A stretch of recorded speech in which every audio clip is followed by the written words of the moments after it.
Hi guys, welcome back to the channel. I'm Office Bloke Daz. I'm Gaynor. Okay, two of us here today.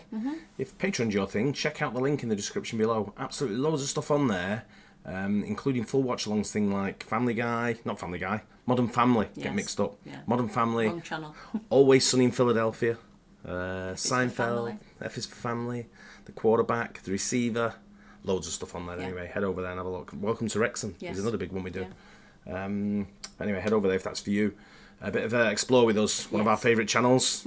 This is Dad Horrified after discovering teacher's disgusting secret. Oh, this is making me feel ill. I know. I'm hoping it's not. I hope it's not going to go down the route I think it's going to go down. I hope it's something totally different. Yeah. But I know. I don't know. What would you do if what I'm thinking it is? Well, let's get into it. We'll see. Our junior school headmaster got. Not mine. No. Well, I'm thinking he might have. Ours might have done as well because I've seen photographs of when I was a kid at school, and I'm thinking, how did my parents let me go to school with a teacher that looked like that? He got removed, shall we say? Yeah. But let's get into this anyway. What type of perverted person are you? I want to know right now. You are a monster. You're a child. God preaches forgiveness, man. Yeah, I'm gonna preach forgiveness when I put my hands around your throat, you stupid mother. I understand your pissed, man. No, you don't get, you dumb. When parents learned their 13-year-old son had been having explicit conversations with a female on his phone, a brief intervention soon escalates into a disturbing investigation that horrifies everyone. As officers investigate the case, a series of shocking testimonies emerge, exposing this horrifying act that managed to remain hidden for so long. Well, his childhood is already gone, you know what I mean? Like, he's 13. It was after 11 p.m. on March 21st, 2018, when 27-year-old Brittany Zamora called John, the father of a 13-year-old boy who just made a horrifying discovery on his son's phone. John speaks on 2 occasions that are a part of police records. From the instant the call begins, one of the speakers is emotionally volatile. The following footage has mostly never been seen before. Yes. What type of perverted person are you? I want to know right now. You are a monster. You're a child. Do you understand me? No. Why do you say that? Oh, see, I'm a lot smarter than you. What does a 27-year-old woman want with a 13-year-old boy? I can't believe he's called them. Well, we've just been through the whole thing here, haven't we? There was a local school to us where there was a female teacher who was in her early 30s who had inappropriate relationship with 2 of the boys. One of them she had a baby with. One of them she had a baby with, They're both now 18, so they're allowed to be named, but, I wouldn't be on the phone with her. I know that for sure. I'd confront her. Yeah. I'd have to go round to wherever they lived and have a face-to-face. Yeah. And see what's going on. Well, the problem with the one here is, like I say, she's got a baby. She's in prison. The boy and his parents now have custody of that child, but they have to, by law, take that baby to the prison once a month to see the That's mother. bullshit. So the mother still has to face her. Yeah, but if that I'd say to the mother, you ain't seen her. Just you make the call and you let us know that you ain't seen that baby. You tell them, and if they say no, I'll be like, right, wait till you come out, then we'll discuss it. If you ever get out. I'm so much smarter than you. You do not understand how much smarter than you I am. I got you. I want you to know that now. I got you. Do me a favor. Do not call this number back again. The next time you'll hear from me will be in court. I am coming for you. Okay. Yeah, you have a wonderful evening, okay, you stupid. Can you explain to me? Can we meet, to talk about this? Is there something we can settle out, outside? Oh yeah. Settle. Oh yeah, that's what we can do so I can give you a chance to do it to some other kid. Yeah, that's exactly what we're gonna do. No. Ms. Zamora, do me a favor. Do not call me back again. Do you understand me? Make sure you tell your husband what's going on. He is right here. Can he talk to you? Oh yeah, put your husband on the phone. I'm more than happy to talk to that dumb mother too. Earlier that afternoon, Maria found some questionable messages on her stepson's phone through a tracking app. When she noticed the name of the person on those messages, she was horrified to discover it was none other than her son's 6th grade teacher, Brittany Zamora. Alarmed, she immediately informed her husband John. When John confronts Brittany, her husband Daniel rushes to her defense, utterly unaware of the devastating truth that lies beneath the surface. Hey, man. Hey, don't say amen to me. You got a monster. If I was you, you stupid mother, I'd leave her. Man, listen. No, listen to me, you stupid mother. I'll cave your stupid head. Do you want to? I'd love to put my hands on you. You're a stupid mother. You know that? You dumb mother. You dumb mother. Think about, God preaches forgiveness, man. Yeah, I'm gonna preach forgiveness when I put my hands around your throat, you stupid mother. I understand you're pissed, man. No, you don't get shit, you dumb. Listen to me. I am not going to settle outside of court. There's not enough money you could possibly offer me to settle this. Get that through your head. Your woman is a monster. Do you want me to tell you the whole story? She had another 13-year-old in there watching the whole thing. She's a monster. Soon Daniel is going to face a rude shock, one that will impact not only him, but the entire community. So, man, look, this whole situation is crazy. I've never heard of anything like this in my entire life, and I'm sure as a parent, you gotta be livid, pissed, downright hurt. Stab this mother. You trust the system. You trust the system, and honestly, this sucks as a husband. As a husband, I am distraught, let down. I understand, and I'm sure as a husband, you know how this would do to you. Well, dude, see, the thing is, I don't get with the monster. I know, God, it's the worst for me. I'm pretty much throwing up. She's confided in me and told me just now all the... I'm not buying this guy neither. Yeah. Are you?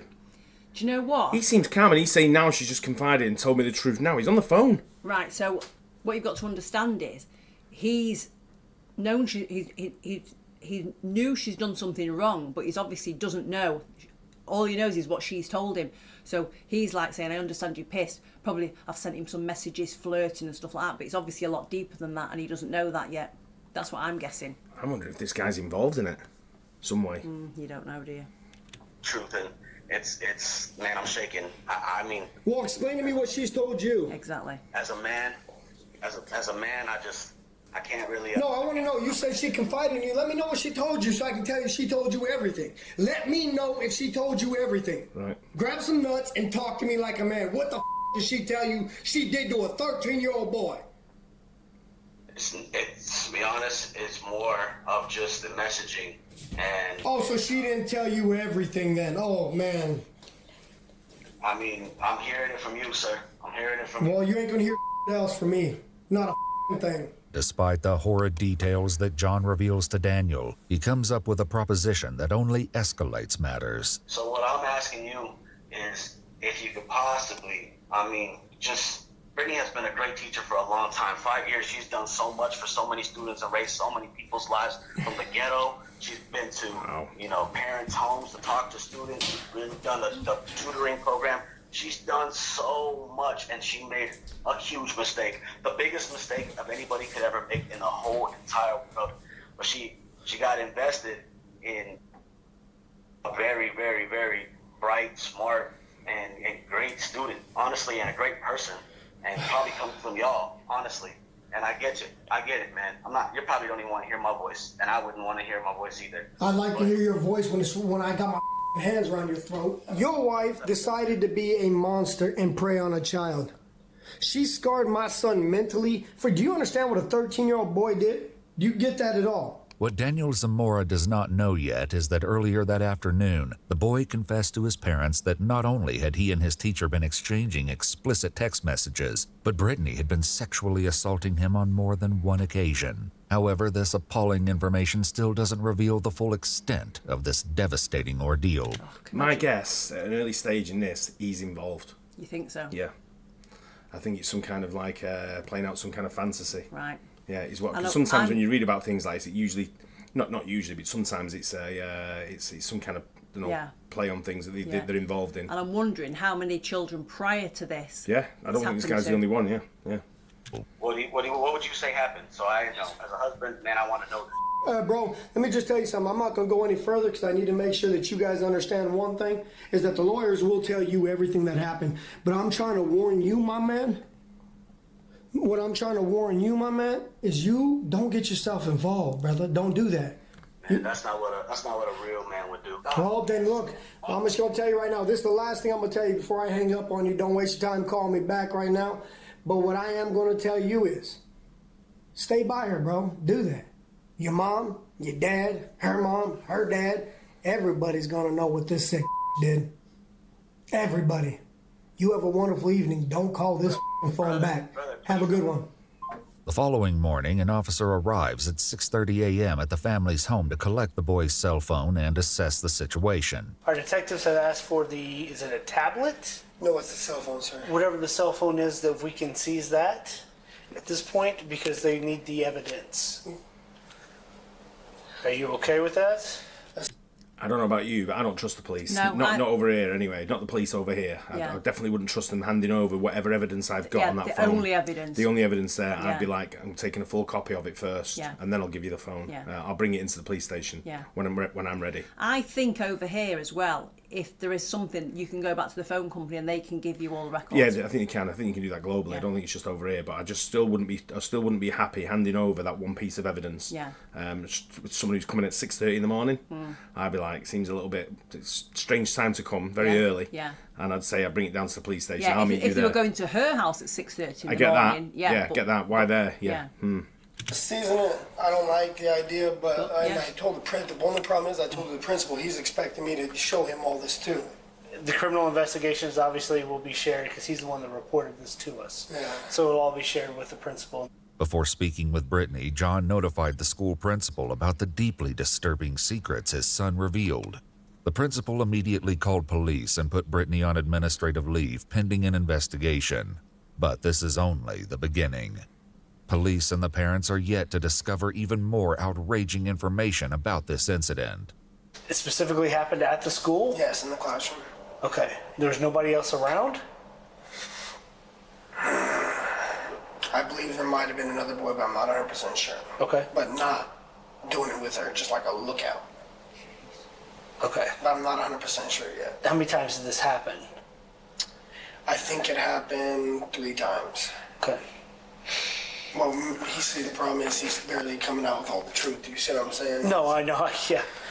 He's 13. I mean, he's probably scared us right now. The testimony of this other boy who witnessed the crime will soon reveal chilling details that will leave the investigators stunned. As the officer asks more questions, John elaborates on the complaint he registered with the police department after receiving harassing calls from Brittany and Daniel, who pleaded with him not to make an official complaint about the incident. She called you several times, and you called them about harassment, correct? Yeah, but the thing is, she called that one. She called from a restricted number. Two missed calls from a restricted number to that phone, and another call that was, when we called it back, it was a Circle K. Okay. But when we said hello, nobody responded. So that was on his phone. Okay. Then a few hours later, we got a call from unknown number, and we didn't know if it was one of you guys or what. So he answered. It wasn't an unknown. It was a phone number, like you could visually see the phone number. Okay. According to the police report, during the phone calls, the Zamoras repeatedly suggested they meet up and settle this matter outside. This is sickening, dude. Well, the thing is, it's just like, what I don't understand is like, how big of a weirdo do you have to be to protect somebody like this? I get makes it. No sense. It's just nasty, man. This is, like you said, you see these on national news all the time. And that's what I'm trying to keep out. Later that morning, 2 new officers meet with the parents and the principal, Timothy Dickey, at the school. As Maria begins by informing the officer about the discovery she made on her stepson's phone, none of them are aware of the horrifying revelations that are still to come. So I'm reading through the conversations, and I've done this before with other conversations of his as well. But this time I saw at the bottom that it had Mrs. Zamora Instagram profile. Okay. It's her name. And then what confirmed it is her first name was used in the conversation where either he wrote it or she wrote it. Okay. And they put last name. And so then the conversation just kept on. And it was like he was talking to a girl, like his girlfriend. Mm-hmm. So I showed my husband the conversation, and then when he came home, we talked to my son, and we told him we need you to be completely honest right now. We already know the answer to everything we're going to ask. So we just need you to tell us the truth. Okay. So we showed him the conversation and I said, who is this? Who am I talking to? And he said, my teacher. Okay. And so my husband just told him, Okay. have you done anything with your teacher?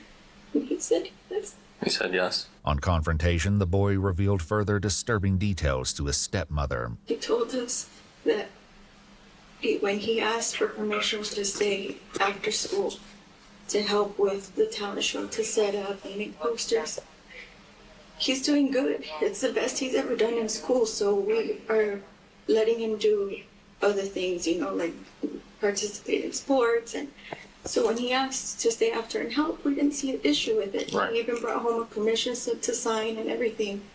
So we said, yeah, go ahead, if you need your help, stay. Okay. And he said that that's when it happened. Maria, the stepmother, begins to detail how she believes the teacher groomed her child. Approximately a month prior to when things went this far, there had been rumors circulating throughout the class that Brittany had been favoring the victim. However, while some students complained he was getting more attention than they were, others had an intuition that there was more to this behavior. In a later interview at the Southwest Family Advocacy Center, the victim's best friend and witness to these events sheds more light on the rumors that had been circulating. Much of this victim's interview will become crucial to the case. People started saying rumors, but they're actually true, obviously. One girl was saying a rumor about how probably got Mizamora pregnant. And there's just other rumors about how they're so close to each other, how they might be dating. When the rumors got out of hand, the principal paid a visit to the class. And then Mr. Dickey came, he's the principal, Mr. Dickey, was talking to us, saying, you guys should stop these rumors, and talking about how can you solve this situation. So he's aware of this before it's been reported? Yeah, he's aware of the rumours, and he's telling him to stop saying the rumours. Whether he spoke to her or not, he didn't say that, did it? No. Or he's actually addressed it with her and find out why the rumours are circulating in the first place. Like the phrase goes, no smoke without fire type thing. But I don't know, man. I just as a parent. And the thing is, the guy's obviously angry as a parent. I get, God, yeah. And he's holding his anger in a little bit. Yeah. If you ask me, I'd be fuming. Yeah. And the thing is, they always say, we've heard situations where when it's a male teacher and a female student, it's everybody's up in arms. When it's the other way around, it's a bit go on, boys. It's a bit of a it lads really thing, infuriates me. Yeah, it does. me. Same with me. I get that. Even though the young lads, it does affect them later on in life. It would do, yeah. Yeah, but this is, it's the thing for me. I kind of I don't approve of it, but I kind of understand it if it's a 16-year-old boy who's matured a little bit. 13's a kid. Yeah. It's a little kid. Yeah. But the problem is it doesn't matter if they're 16, you are still the adult. Yeah, I get that, and it's a safe space where they should be going into school as a safe space, but I kind of if you've got a teacher who's 22, 23, and then you've got a 16, 17-year-old student, I kind of, don't get me wrong, don't approve of it, still think it's wrong, but I kind of get a bit more of an understanding for it, because there's not much of an age gap, and the student's mature enough to know to make decisions or to understand what life's about. A 13-year-old doesn't know shit. No, I know. They know. By telling the principal, just solving it by teacher, just talking to them. Rumors, and then we wrote on a piece of paper how to solve that situation, those rumors, tell the principal and stuff. The way we actually confirmed it, I told my son, you're going to Texas. I'm sorry to use this language, you guys want the truth. And I said, you're going to trap her. You're going to make her tell me everything through these messages, and that phone has everything you need to know on that. Everything. Okay. Took screenshots because I can show you right now what the messages say if any of you guys have the stomach to freaking read it. Understandably upset by such a despicable crime affecting their son, the parents' emotions overflow into grief, but they're still unaware that this is only the beginning of even darker revelations yet to come. We just don't, his childhood is already gone, right? He's 13. I'm sorry. Okay. You can take a moment, please.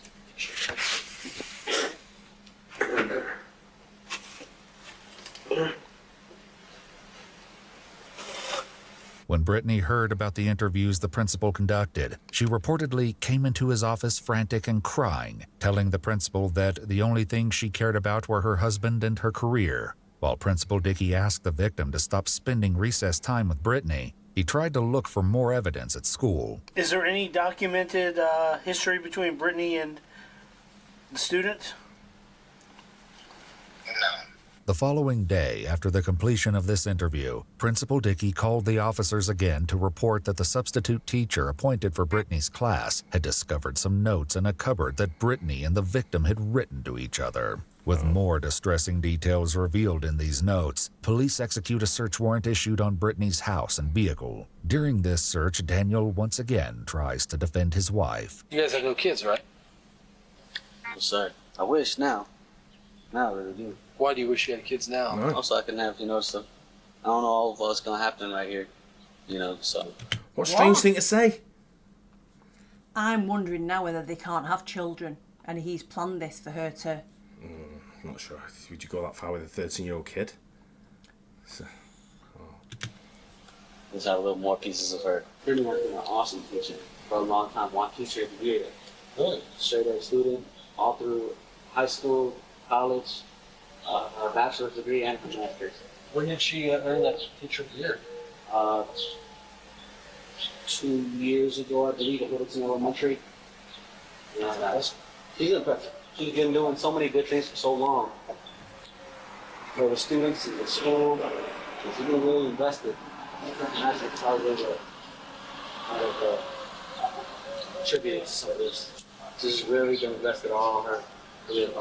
With several statements pointing in Brittany's direction, police now turn to the victim and the witness to record the unsettling details they're about to share. After seeking consent from the parents, officials begin to interview the victim. I was texting my teacher on classcraft because she made an announcement to the class that she was going to be at school, and for us to text her because she'll be bored. So she said to text her so she wouldn't be bored.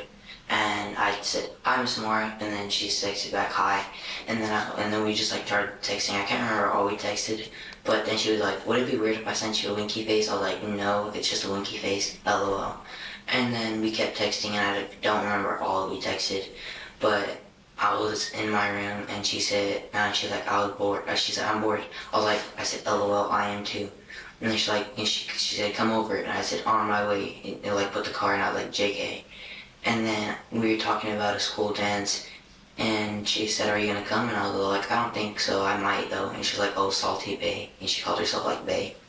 And I was like, and I just brushed off. I was like, "LOL." Yeah, we would flirt a lot. And we would be at recess, and I would talk to her, and we would flirt at recess. And then, our principal said that we couldn't do that. We couldn't talk at recess no more, that I needed to go hang out because other kids were getting jealous that I was talking to her and not them. And so I stopped talking to her at recess. And then I would just keep texting. I would text her. When does the flirting begin?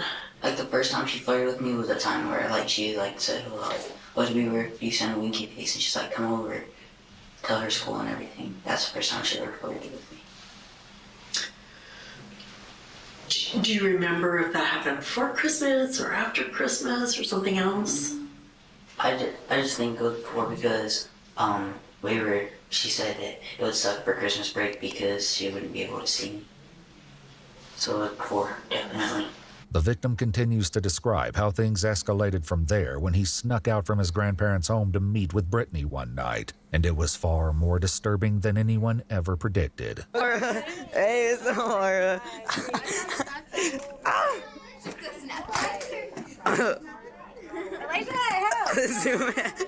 The interviewer broaches over the more unsettling subjects and makes notes of the events leading up to that revolting act. It wouldn't be long after this that Brittany began making distressing advances on the young boy in the most innocent setting. Where in the classroom exactly were you at when that happened? At her desk.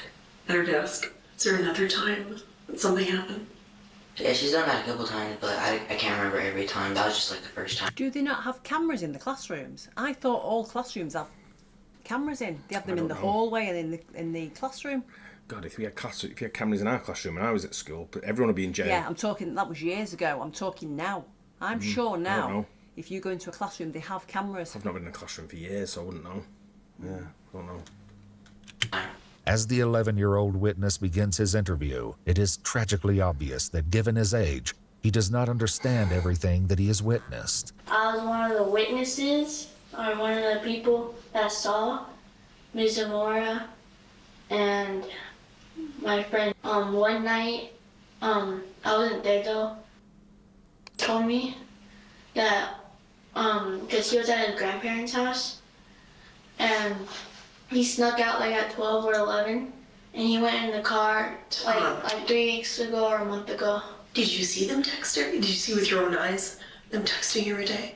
Yeah, he did show me messages, and like he said, "Oh, me and Jamar are texting." Yeah, so I saw it with my own eyes. So tell me everything about. Just listen to how young they sound. Well, he's only 11, or I know, she. that's what I'm saying. How young they sound. But why is an 11 and a 13-year-old in the same class? I thought. Might not be in the same class. Might just be in the same school. Messages. What did they say? They were just flirting. So what do you mean they were flirting? Like, they're texting dirty stuff. Like on Instagram, they text dirty stuff. And then every day, Ms. Moore and messages, so like no one will catch them texting, because it isn't supposed to text Ms. Moore. So, and then when her mom, that he'd been texting and texting Ms. Moore in class grad, he said, "Oh, we should not be texting," but then now they started texting on Instagram. Back in the interview with the victim, the boy says something so unbelievably harrowing that the interviewer is left almost speechless. She'd be like, "Okay, class, time for CNN 10, get your snacks out and like go find a place to sit down." And then I wouldn't really ever bring a snack. I would just like go up there and I'd press play and I would like put my hand behind the chair and that's when I do that. And then she'll like stand behind me.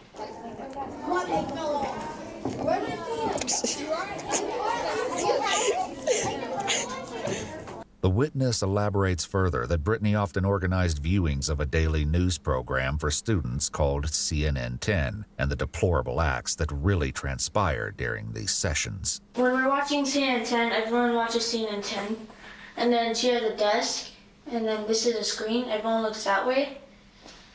So Lauren said like to come over here so we can have cover, so no one can see. Is there a time that did you ever look? Look, no. Okay. Because they told me like not to look. Okay. So that happened one time or more than one time? More than one time. Like every day, like at 2:40, we do CNN 10. And like not every day because people want to do CNN 10 and like touch the computer and like pause it and stuff. But most of the time, you do it, yeah. As the interview continues, the victim shares more about the beginning of this awful act and how it affected his friendship with the witness. So was that this school year or a different school year? This school year. The school year. This is the first time I went to this school. So tell me about the friend that knew. I told him, but he was like mad because I was like talking to her. He's like, "Bro, do you like her?" I was like, "No." He's like, "Bro, tell me the truth." And he was like mad. He's like, "Bro, you're not a good friend." And then I like told him, and then he was like, "All right, I won't tell nobody."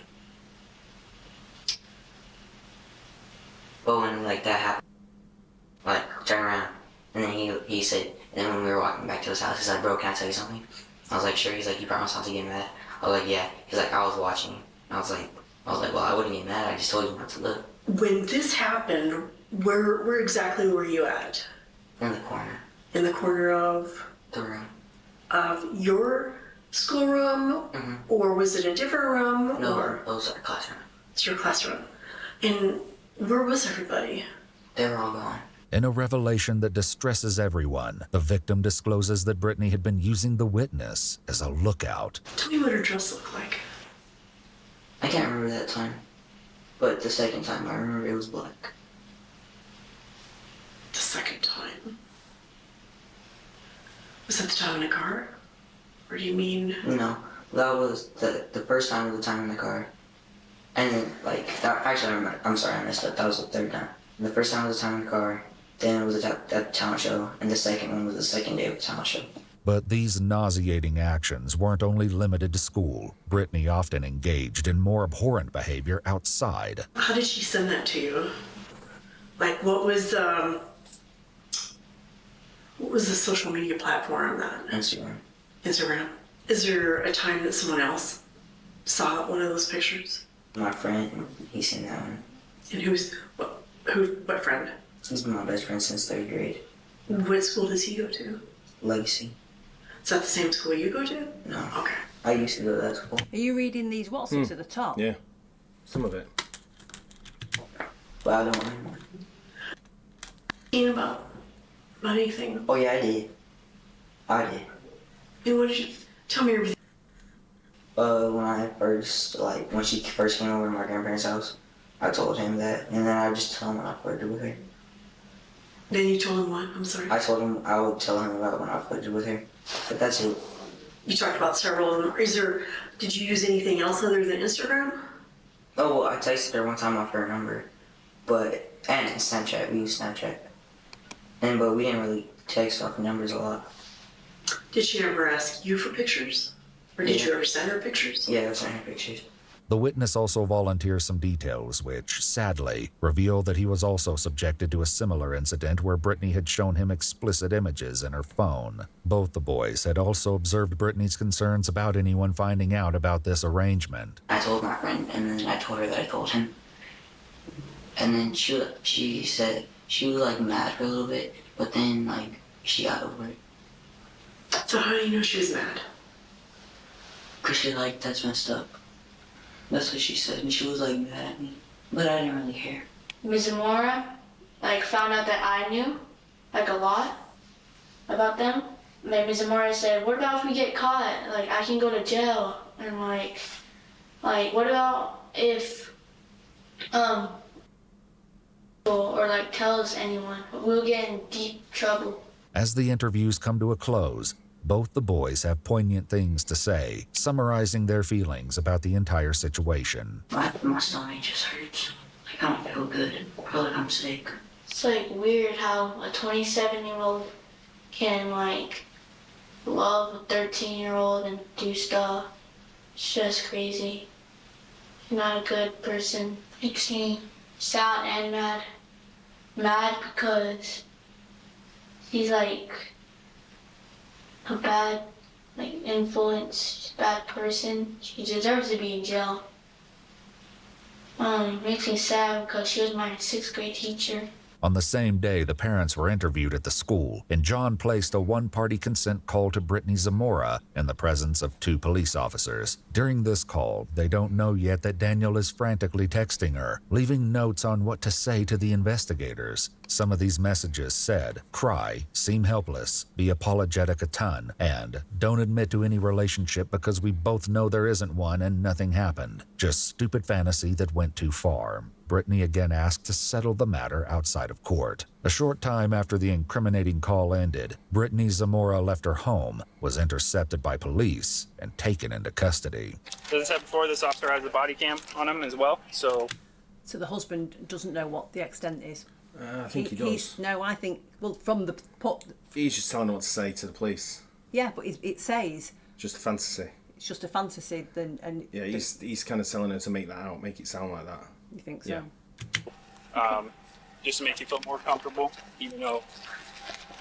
Hey, Brittany, come on over here. Yeah. Did you double lock? I didn't. I don't actually want my key. Okay. Brittany, I'm going to turn your wrist in here, okay? No, we just want to make sure they don't pinch you. Okay. She agrees to a brief interview with a detective, her typical outgoing personality now replaced with a timid mask. So I wanted you to explain, how this came to happen. Can I have an attorney? You can. Is that what you want? I Alright. just don't know if I go probably. That's fine. Will I be going home today? No. So will I be in jail? Do these type of things happen in public? They don't have to be made public, but you've kind of been in the school industry long enough to know that when something happens at a school, you know, letters end up having to go out and people ask questions. Well, hypothetically speaking, what is a typical, like, consequence? I don't know. It varies. I can't give you. I know. I can't give you a black and white answer to that. You know, they take a lot of things into consideration. I never did anything. So. I'm sorry. That's okay. And what are the next steps? The next step is basically you do go to jail tonight. I submit some paperwork. I'm little. They're gonna tear me apart. What's your thought about that? Well, I mean, if you have problems with somebody, you can voice that to somebody. Okay. The reality of the consequences she's about to face begins to finally settle in. I am the best husband in the world. Okay. What's that?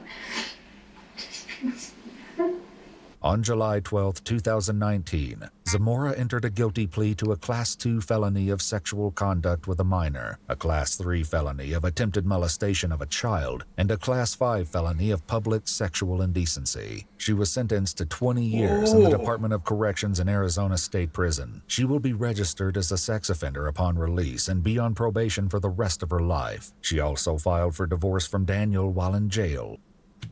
Wow. Wow, 20 years. I'm glad about it. Same. But I didn't we need that. We need that justice system over here. Yeah. Because I'd say now over here, there's no way we would have got that. No. He'd have got 12 months suspended sentence. Yeah. She would have got. Well, that teacher got 12 years. Did she? Yeah. Yeah. But she had 2 kids. Or a kid. With one of them. Yeah, no. Yeah. So it should have been longer. Yeah, these ones that I saw one the other day that molested somebody. Was it his daughter? I think it was. And he was from a foreign country, and he said the European Court of Human Rights said they couldn't deport him, put him in prison because he missed out on his family life, and sent him back home to be with the daughter he'd molested. Jesus. That's the system over here. Yeah. Bullshit. That's a long time. That I'm glad about that because that's predatory shit behaviour. Yeah. You know, and it's but I didn't expect 20 years. No. I was expecting 8 years. I was expecting about 10 years. Yeah. Wow, that's great. That's a great ending to that. Yeah. And the husband wasn't involved. No, At the start, I thought he's involved in this somehow. Yeah. Everything pointed to him being involved in my head. But, I think, like she kept saying, he was such a good husband. He probably just thought that the sun shone out of her arse and she would never do anything wrong. And he obviously believed that she was just doing a little bit of flirting. she's going to have to give that Teacher of the Year award back. Yeah. Right? She won't be keeping that from elementary school. No. Anyway, great result in the end. Yeah. Great, I love this channel. It's a great I channel do to as explore well. with us. Yeah.